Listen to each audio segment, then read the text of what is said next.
प्रसार भारती अभिलेखागार की प्रस्तुति सदाबहार सुनहरे दौर का अनमोल खजाना।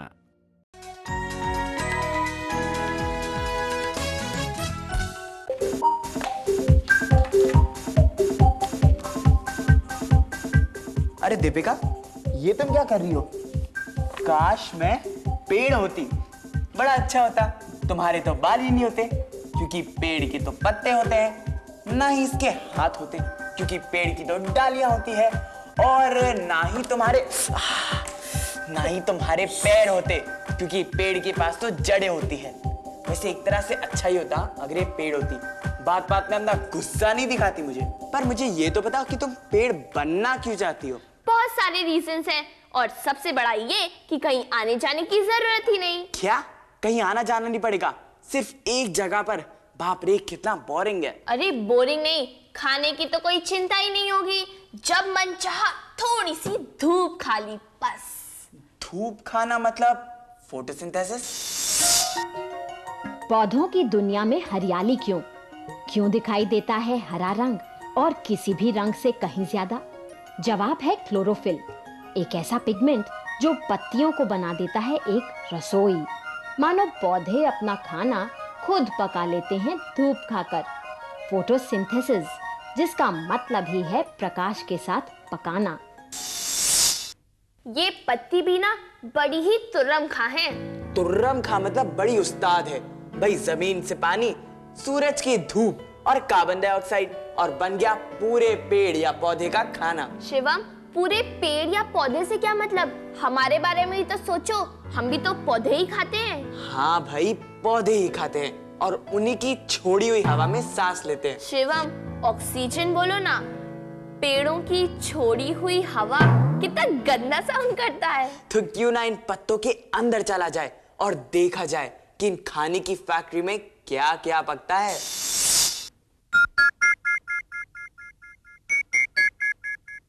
पत्तियों को यूं देखो तो वो कुछ नहीं करती, लेकिन अगर पत्ती के अंदर जा पाते तो हमें दिखती खाना बनाने की पूरी फैक्ट्री।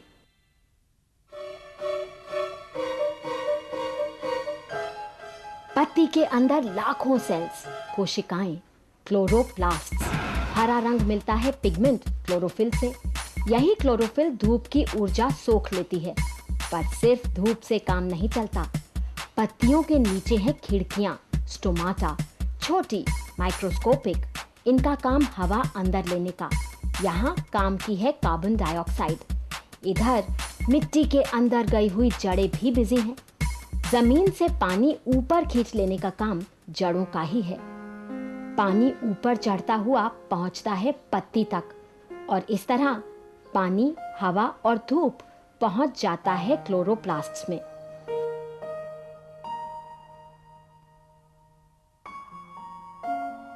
अब खाने की फैक्ट्री काम में जुट जाती है। इंग्रेडिएंट्स कच्चा माल है, पानी और कार्बन डाइऑक्साइड। ईंधन या शक्ति सूरज की रोशनी।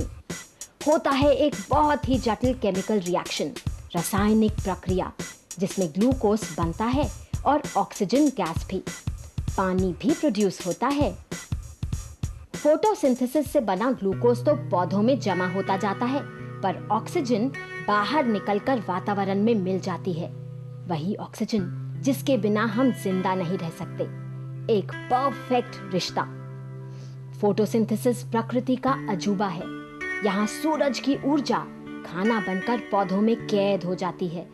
सबसे बड़ी बात यह है कि हर पौधा अपनी जरूरत से कहीं ज्यादा ग्लूकोज बनाता है। तभी तो हमें और सभी प्राणियों को अपना खाना मिलता है, फिर चाहे हम वेजिटेरियन हो या नॉन वेजिटेरियन।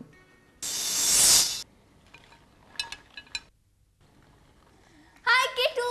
हेलो केटू। केटू, ये वाओ केटू, ये आप कहाँ से लाई? है ना मजेदार मेरे उतकू फुतकू। उदकू फुदकू, सो क्यूट केटू। आपके मतलब ये आपने बनाए हैं? किटू, हमें भी बनाना सिखाइए ना। सिखाऊंगी, लेकिन पहले ये बताओ तुम लोग ये पत्तियां लेकर मेरे पास क्यों आए हो? ये क्लोरोफिल किस रंग की होती है?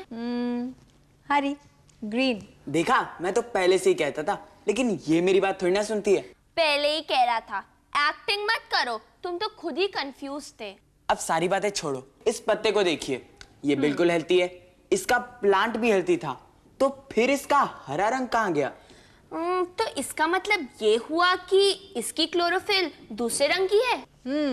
काफी अच्छा ऑब्जर्वेशन है, लेकिन क्लोरोफिल सिर्फ हरी होती है और ये हम इस पत्ती के साथ भी प्रूव कर सकते हैं। कैसे? आप भी ले आइए एक अलग रंग की पत्ती। क्लोरोफिल का रंग होता है हरा, फिर पत्तियां अलग अलग रंगों की कैसे? क्या इस बैंगनी पत्ती में भी हरे रंग का क्लोरोफिल छिपा है? पता लगाने के लिए पहले तो इन पत्तियों को लेते हैं पीस। अब इस पिसे हुए पल्प को छान लेते हैं। जरा छने हुए रस के रंग को ध्यान से देखें, इसमें भी अभी तक हरा रंग दिखाई नहीं दे रहा। कुछ अकल लगाते हैं और यूज करते हैं सॉल्वेंट टेक्निक। थोड़ी सी स्पिरिट मिला देते हैं इसमें। अब देखिए, बैंगनी अलग, हरा अलग। क्लोरोफिल का पिगमेंट तो सिर्फ हरा ही होता है, मतलब हरे पत्ते हरे रंग की वेवलेंथ को रिफ्लेक्ट कर देते हैं और बाकी वेवलेंथ के प्रकाश को यूज करते हैं। क्लोरोफिल को तो आप जान गए हैं, लेकिन क्या आप जानते हैं कि एंथोसायनिन उस पिगमेंट का नाम है जो बैंगनी और लाल रंग देता है। पीला और नारंगी रंग देने वाला पिगमेंट है कैरोटीन। कैरोटीन आसानी से नष्ट नहीं होता, इसीलिए मुरझाई पत्तियां पीले रंग की होती हैं।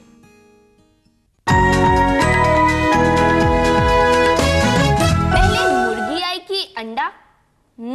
अगर मैं ये पूछूं तो इसका जवाब थोड़ा मुश्किल है, लेकिन अगर मैं ये कहूं कि पहले प्लांट्स आई कि एनिमल्स, तो जवाब साफ है। हाँ, पहले तो प्लांट्स ही आए ना पृथ्वी पर। और ये हम इतने यकीन के साथ इसलिए कह सकते हैं क्योंकि क्या? अरे अपने मुंह से बताने से अच्छा है इन्हें कुछ मजेदार दिखाते हैं। Good idea.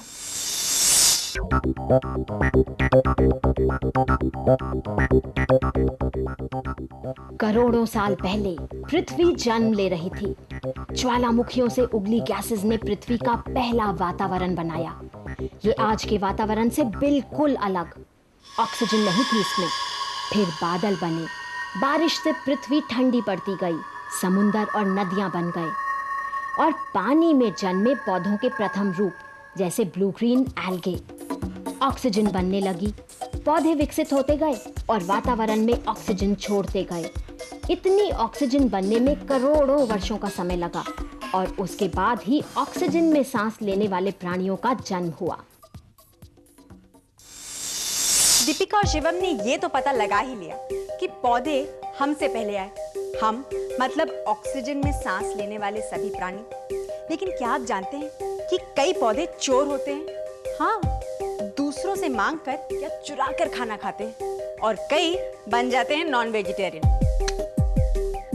चट, कीड़े मकोड़ों को भी चट कर जाते हैं। देखिए,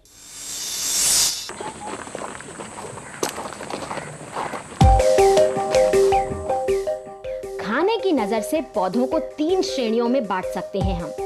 एक वो जो अपना खाना खुद बनाते हैं, फोटोसिंथेसाइजर्स। दूसरे वो जो चुरा के खाना खाते हैं, पैरासाइट्स, जैसे ये परजीवी अमर बेल, कस्क्यूटा, डॉडर भी कहते हैं इसे। एक बार फैल जाए तो बेशर्मी से फैलती ही जाती है। अमर बेल मेजबान प्लांट की शाखा से खाना चुराती है। चोरों को इज्जत नहीं मिलती, शायद इसीलिए इसका नाम है पर्पल विच, बैंगनी चुड़ैल। वैसे इस रूट पैरासाइट को गुलाबदनी भी कहते हैं। ये सीधे जड़ से खाना चुराती है। सर्वाइवल ऑफ द फिटेस्ट, प्रकृति का नियम। जिंदा रहने के लिए ही कुछ पौधे कार्निवोरस बन गए हैं, मांसाहारी, नॉन वेजिटेरियन। पिचा प्लांट खाना कैसे पकड़ता है, खुद देखिए।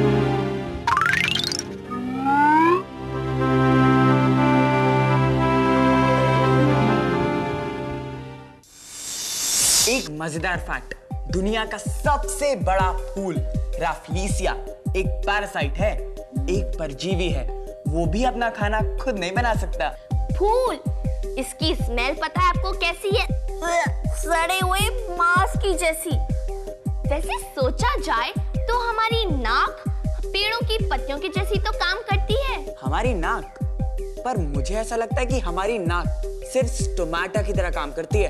वो तो हमारी लंग्स होती है जो पेड़ों की पत्तियों की तरह काम करती है। हमारे फेफड़े स्पंज की तरह है हमारी लंग्स। स्पंज जैसे सॉलिड? नहीं नहीं, गुब्बारे जैसे हॉलो, खोखले। तुम गलत कह रहे हो शिवम। अपनी बात करो। अरे मैं सही कह रही हूँ। अरे मुझे पता है दीपिका। मुझे भी पता है। तुम भी ना मुझसे आर्ग्यू कर रही हो। इतनी सी बात पे झगड़ा। गुब्बारे जैसे या स्पंज जैसे? अगर मैं कहूं कि स्पंजी गुब्बारे जैसे तो ये मत कहिएगा कि मैं दोनों के बीच में सुलह करा रही हूं। मैं सच कह रही हूं। सांस के साथ सांस की नली ट्रेकिया में चले तो पहुंच जाएंगे फेफड़ों के अंदर। दोनों लंग्स में कोई 30-30 हजार बाल जितने महीन ब्रोंकियोल्स। हर ब्रोंकियोल के सिरे पर अंगूर के गुच्छों जैसी हवा की थैलियां, एल्वियोलाई। यही एल्वियोलाई हमारे फेफड़े की सतह को बहुत बड़ा बना देते हैं। सतह पर फैली कैपिलरीज इतनी महीन कि वो एक बार में सिर्फ एक ब्लड सेल को ही जाने देती हैं, और यही होती है ऑक्सीजन और कार्बन डाइऑक्साइड की अदला बदली। ये क्रम हमारी जिंदगी भर चलता रहता है। हमारे फेफड़ों में मांसपेशी नहीं, सांस खींचने और छोड़ने का काम है डायफ्राम का, एक मेहनती मांसपेशी जो रबर शीट की तरह छाती को पेट से अलग रखती है। डायफ्राम सिकुड़ता है, नीचे खिंचता है तो लंग में जगह बनती है, वो फैलते हैं और सांस अंदर आती है, इनहेलेशन। डायफ्राम रिलैक्स होता है, शिथिल, तो फेफड़े सिकुड़ते हैं और अंदर भरी हवा को बाहर ढकेल देते हैं, एक्सहेलेशन। इसे एक मजेदार मॉडल बनाकर समझा जा सकता है। यहाँ इस बिना पेंदी की बोतल में नीचे लगा बड़ा गुब्बारा है डायफ्राम। बोतल हमारी छाती और अंदर लगे दो गुब्बारे हमारे फेफड़े।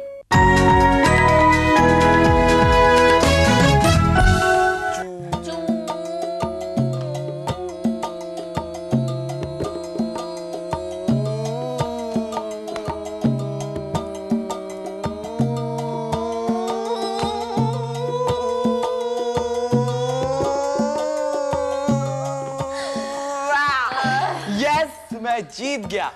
भाई लंग कैपेसिटी की बात हो या ब्रेन कैपेसिटी की, मेरी बात तो कुछ और ही है। हाँ, तुम्हारी तो तारीफ करने की बात भी कुछ और ही है। अरे बाप रे, लड़ाई शुरू। लंग कैपेसिटी टेस्ट हो गया तुम दोनों का। अब देखो मैं क्या लाई। वाओ केटू, ये हमारे एल्वियोलाई है ना?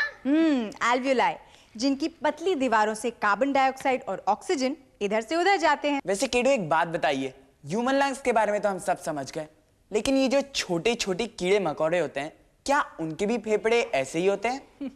नहीं होते, इसलिए उनका खून भी लाल नहीं होता। तो देखते हैं कुछ क्रीपी क्रॉलीज।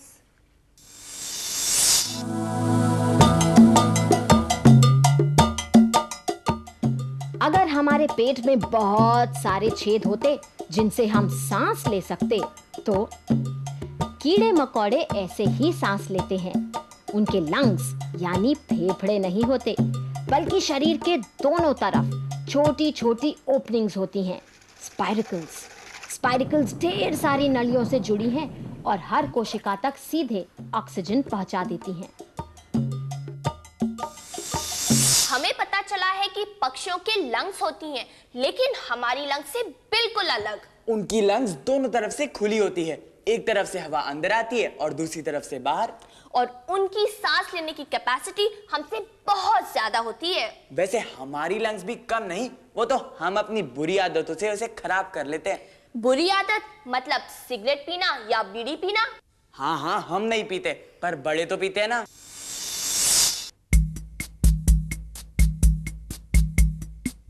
अपने मॉडल को लेकर हम बच्चे पहुंच गए हैं एक डॉक्टर के पास। हमें पता है कि सिगरेट पीना बुरा है, पर ये नहीं पता कि क्यों बुरा है। इसीलिए यही है हमारा सवाल, सिगरेट या बीड़ी पीने से क्या नुकसान होता है? जवाब में डॉक्टर ने पकड़ा दिए हमें एक एक स्ट्रॉ और कहा, जरा इसे मुंह में रखो और नाक बंद करके सांस लो। नाक बंद करके सांस लेने की कोशिश करते हैं तो हमारे जो रेस्पिरेटरी पैसेजेस हैं, जो हमारी सांस की नली है, वे कितनी सिकुड़ जाती है, यह दिखाने के लिए मैंने ये एक्टिविटी करवाई कि सिकुड़ी हुई नली से आप सांस लेंगे तो बहुत मुश्किल होगी। यही तकलीफ़ एक स्मोकर को होती है, क्योंकि जो स्मोक में बसे हुए केमिकल्स और टार वगैरह हैं जो उसकी लंग्स और पैसेजेस में बस जाते हैं, वे सांस को अंदर जाने ही नहीं देते। लेकिन हम तो सिगरेट नहीं पीते। क्या होता है कि एक ही रूम में यदि कई लोग सिगरेट पी रहे हैं तो बाकी लोग जो सिगरेट नहीं पी रहे हैं उनको भी उस टबैको स्मोक का असर पड़ता है। सिगरेट का धुआं जहरीला होता है। तार, आर्सेनिक, बेंजीन और फॉर्मेल्डिहाइड जैसे खतरनाक कण और गैसेस उसमें मिले होते हैं। ये धीरे धीरे हमारे लंग्स को खराब कर देता है। सांस की नलियां सिकुड़ जाती हैं और एल्वियोलाई खत्म। नतीजा बीमारी। तो आप सोचिए, आप बेसिकली एक केमिकल फैक्ट्री मुंह में जला के ले रहे हैं। Why do we hiccup? हमें हिचकी क्यों आती है? जब हम हॉट कॉफ़ी, हॉट टी, मिर्ची वगैरह खाते हैं तो हमारा स्टमक इरिटेट होता है। स्टमक इरिटेट होने की वजह से डायफ्राम पे प्रेशर आता है और ये डायफ्राम एक स्पास्मोडिक कॉन्ट्रैक्शन में चला जाता है। ऊपर की तरफ ये कॉन्ट्रैक्ट करता है। जब ये कॉन्ट्रैक्ट करता है तो एक तरह से हवा बाहर निकलती है, जिसको हम हिचकी कहते हैं। हम यौन क्यों करते हैं? हमें उबासी क्यों आती है? हमारे दिमाग में और हमारे लंग्स में ऐसे सेंसर्स हैं, ऐसे पिकअप पॉइंट्स हैं, ऐसा एक मैकेनिज्म है जो ये कार्बन डाइऑक्साइड लेवल को डिटेक्ट करता है। जब कार्बन डाइऑक्साइड लेवल एक हद से ज़्यादा हो जाता है तो हमारे ब्रेन को समझता है कि हमें लंबी सांस की अब ज़रूरत है, तो फिर डायफ्राम सडनली एक्सपैंड होता है और लंग्स टोटली इंस्पायर करते हैं बाहर की हवा और हम बहुत सारी ऑक्सीजन बाहर से अंदर लेते हैं। मजेदार जानकारी। उबासी, बहुत सारी ऑक्सीजन एक साथ। हिचकी किसी की याद करने पर नहीं, बल्कि होता है डायफ्राम परेशान। डॉक्टर ने बताई एक और नई बात हमारे ही मॉडल के साथ। स्वस्थ लंग्स के लिए एक सही पोस्चर जरूरी। हम झुककर बैठें या चलें तो लंग्स को फैलने के लिए पूरी जगह नहीं मिलती। हम गहरी सांस अंदर नहीं ले पाते। स्वस्थ लंग्स के लिए ही जरूरी है एक्सरसाइज, खेल कूद और ताज़ी हवा भी। खेलते समय हमारी मांसपेशियां ज़्यादा ऑक्सीजन मांगती हैं। ऐसे में फेफड़े अच्छी तरह काम करते हैं, उनकी क्षमता, कैपेसिटी बढ़ जाती है। ये हमारे स्वास्थ्य के लिए बहुत अच्छा है। और क्या होता है?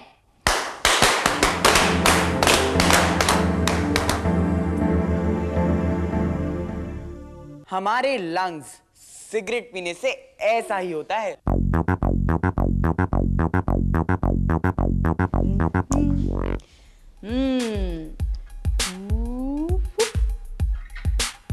मैग्नेट्स वाकई बहुत मजेदार होते हैं। इनके चाहे जितने भी छोटे छोटे छोटे टुकड़े कर दो, इसमें हमेशा रहते हैं इसके दोनों पोल्स, मतलब एक नॉर्थ पोल और एक साउथ पोल।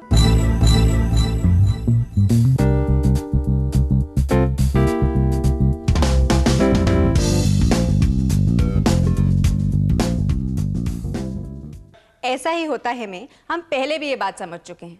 लेकिन सोचिए, तब क्या हो अगर हम मैग्नेट को डायगनली ऐसे दो टुकड़ों में काट दें? तब क्या उसके ध्रुवों की स्थिति वही रहेगी? यही तो है हमारे आज का केतरी। देखिए,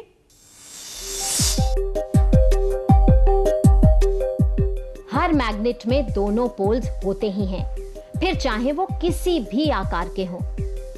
बार मैग्नेट को विकर्ण से काटने पर भी दोनों ध्रुव ही रहेंगे उसमें, कुछ ऐसे।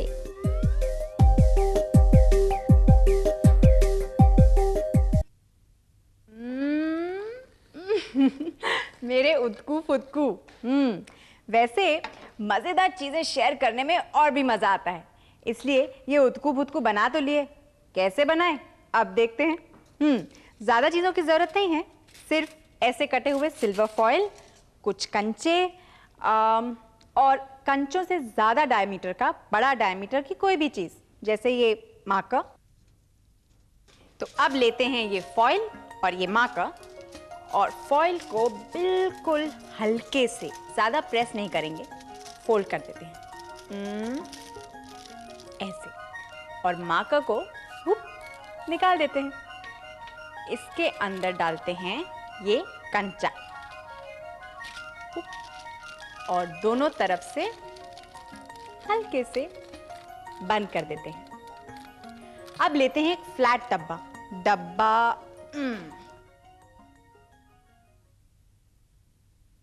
अब डब्बे को सिर्फ इस तरह, ताकि दोनों एंड्स अच्छे से प्रेस हो जाएं, हिलाते हैं जोर से।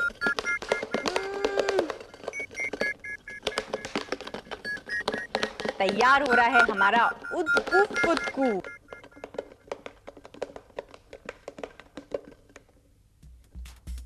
हमारा उदकू फुदकू। उप्स। अब इसकी साइंस मत पूछिएगा, वो आपका काम है, खुद पता करिए। यहां तो ऐसा ही होता है। साइंस खेलते रहिए, उसे समझिए, सवाल पूछिए, जवाब ढूंढते रहिए और हमसे मिलते रहिए यहीं, क्योंकि ये साइंस की दुनिया है और यहाँ ऐसा ही होता है।